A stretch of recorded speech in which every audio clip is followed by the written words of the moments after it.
Korupsi adalah penyelewengan atau penyalahgunaan uang negara seperti perusahaan, organisasi, yayasan, dan sebagainya untuk keuntungan pribadi atau orang lain.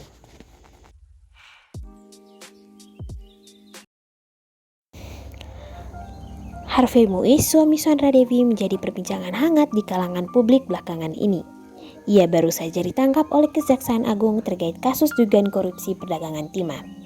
Kejadian ini terjadi pada Rabu, tanggal 27 Maret 2024. Dalam perkara korupsi ini, Harvey Muiz disebut-sebut memiliki peran sebagai pemegang saham di perusahaan PT RBT yang terlibat dalam tata niaga komoditas timah di wilayah izin usaha pertambangan.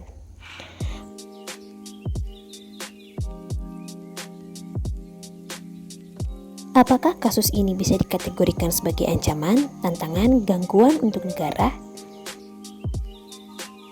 Kasus korupsi yang melibatkan suami Sandra Dewi dapat dianggap sebagai tantangan bagi negara karena dampaknya tidak terbatas pada individu atau keluarganya saja, tetapi juga bisa merusak kepercayaan masyarakat terhadap pemerintah dan lembaga-lembaga negara. Korupsi dapat menggerogoti keadilan, kepercayaan publik, serta stabilitas ekonomi dan politik suatu negara.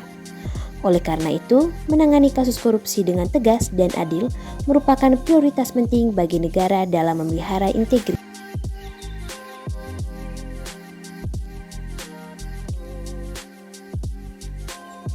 Kasus korupsi yang melibatkan suami Sandra Dewi bisa dianggap sebagai ancaman bagi negara karena korupsi menggerogoti fondasi integritas, keadilan, dan stabilitas negara. Korupsi merugikan keuangan negara, menghambat pembangunan ekonomi, dan menciptakan ketidaksetaraan dalam masyarakat.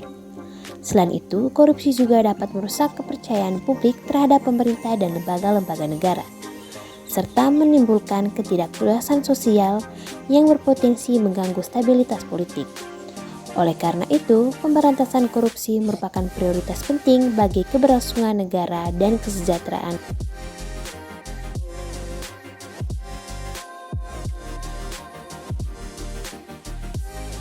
Secara langsung, kasus korupsi yang melibatkan suami Sandra Dewi atau Harvey Muiz tidak memiliki dampak langsung terhadap lingkungan sekitarnya. Namun secara tidak langsung, korupsi bisa menyebabkan ketidakstabilan ekonomi dan politik yang pada gilirannya dapat mempengaruhi kebijakan lingkungan dan upaya pelestarian alam. Selain itu, jika dana yang dihasilkan dari korupsi dialihkan dari proyek-proyek yang seharusnya memperbaiki lingkungan menjadi tujuan yang tidak produktif atau bahkan pribadi, hal itu dapat menghambat upaya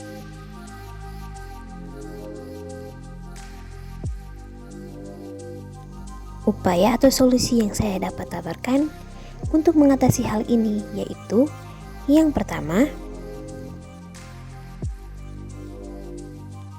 penegakan hukum yang tegas.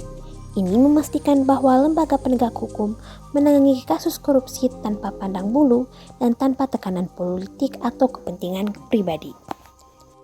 Yang kedua, transparansi dan akuntabilitas. Ini meningkatkan transparansi dalam penggunaan dana publik serta memastikan bahwa pejabat dan pemerintah bertanggung jawab atas tindakan dan keputusan mereka. Yang ketiga, pendidikan dan kesadaran masyarakat. Ini mengedukasi masyarakat tentang dampak negatif korupsi serta mendorong partisipasi aktif dalam pengawasan dan pemberantasan korupsi.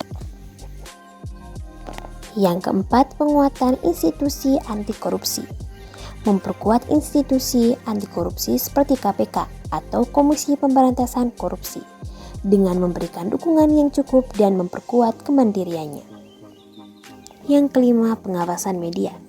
Ini mendukung media yang independen untuk mengawasi dan melaporkan kasus-kasus korupsi dengan objektif dan bertanggung jawab. Yang keenam, penggalangan dukungan internasional. Menggalang dukungan internasional dalam memerangi korupsi, termasuk pertukaran informasi dan kerjasama dalam penegakan hukum lintas batas. Dan yang ketujuh, peningkatan pengawasan finansial. Ini memperketat pengawasan terhadap aliran dana yang mencurigakan dan menghindari penyalahgunaan kekuasaan untuk keuntungan pribadi. Jadi, dengan menerapkan langkah-langkah ini secara konsisten dan komprehensif, diharapkan dapat mengurangi dan mencegah kasus-kasus korupsi di masa depan.